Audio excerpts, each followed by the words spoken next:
What's up, guys? It's Josh from Man vs. Fish, fresh off of a trip to Orlando for ICAST 2018, and we gotta talk. And we gotta talk about Googan Baits. First, I think I need to get a beer. You can call me stupid, yes, you can call me sheep.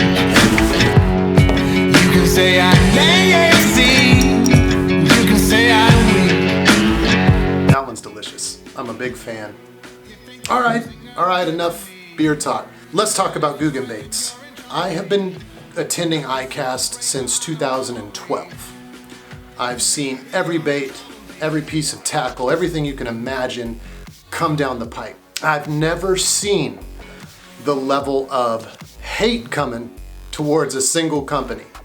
I was there for the Alabama rig craze when everybody was coming out with one and you couldn't be on the floor without an A rig, and yet all the purists turned their noses up like it was some sort of monstrosity. And to be fair, if you've ever used one, it is kind of like casting a chandelier.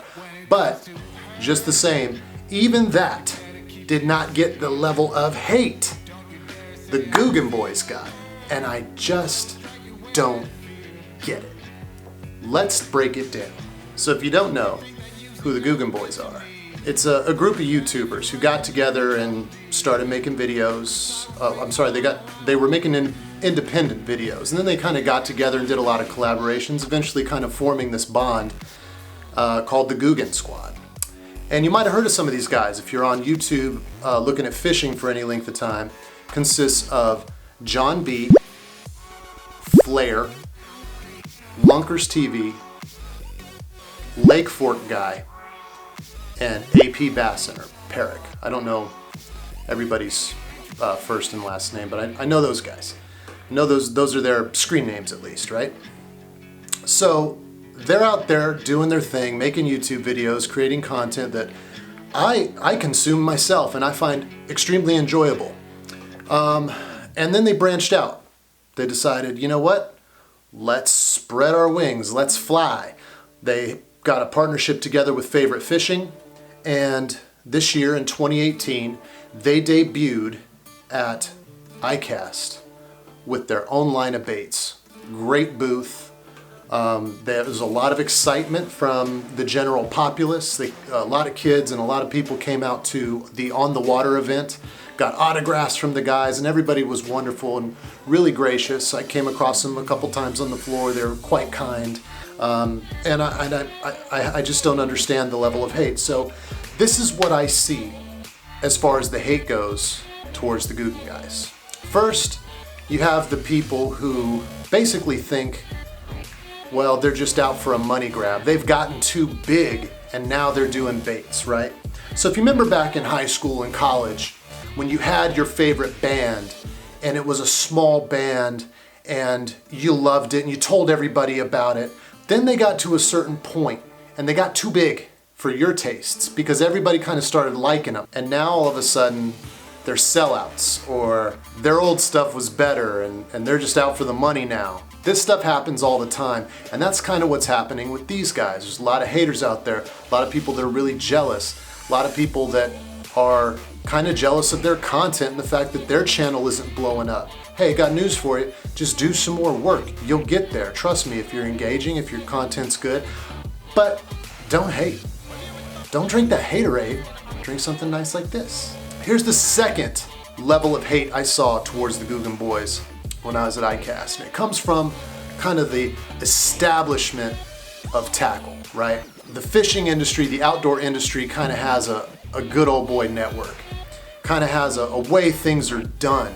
And what happened is these guys came in, created an audience, and no longer really needed that same traditional distribution channel that's happening in the tackle world. To be honest, they might not have needed to be at ICAST at all, but it was probably a pretty cool coming out party and experience for them. But they have a big enough audience that they could launch something on their own. And that makes a lot of people in the traditional tackle industry real nervous. So there was a lot of casting aspersions at the baits themselves, saying that they copied this and they copied that, and well, they're not that original.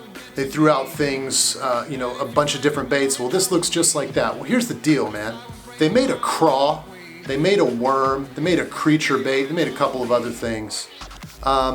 I didn't get samples, so I don't have anything that I can tell you I've fished on the water like we normally do in review baits, but I can tell you I handled them.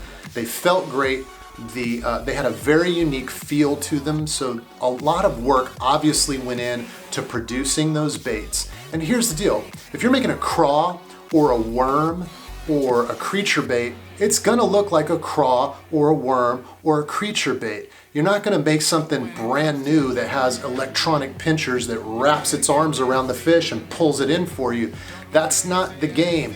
Anytime something comes out like that and it's so radical that you're like, oh, I've never seen anything like that before, the next year at ICAST you don't see anything like that again because it doesn't catch fish. You're gonna have certain baits, certain silhouettes, certain sizes that are gonna produce fish no matter what. That's the game, man. And the real innovation comes in putting your own unique spin on certain features or certain things that the bait does well. Lunkers TV did a video kind of putting their bait up next to some of the many that they were accused of copying, and to be honest, they didn't look like those baits. Sure, they had a similar silhouette because, like I said, a craw better look like a craw or it's not a crawfish bait. Overall, they're not out there copying anything.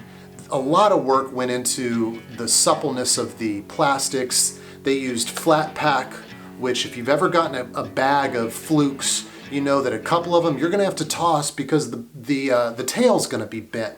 You flat pack them, you don't get that. So there was a lot of care that went into this stuff, and I'm looking forward to fishing it. If I don't get samples, I'll buy them myself and fish them and review them for you guys, either here or on our website. There's a lot of things in the fishing industry that are wrong, but a couple of guys, or a few guys getting together and making something out of themselves and out of YouTube and coming up with some baits, that's not one of them. So, my direct message to the Googan boys, keep doing what you're doing. I love the way the baits looked. Ignore the haters. Like Drake said, if you don't got haters, you're not popping. Next time you're in Georgia, in the Atlanta area, you want to hit up Lake Lanier, send your boy an email, we'll get together and we'll put a hurting on those spotted bass. That's all I got for you guys today. Thanks so much for tuning in.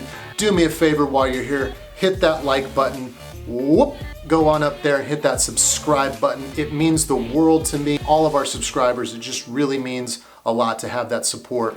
Thank you very much. Peace.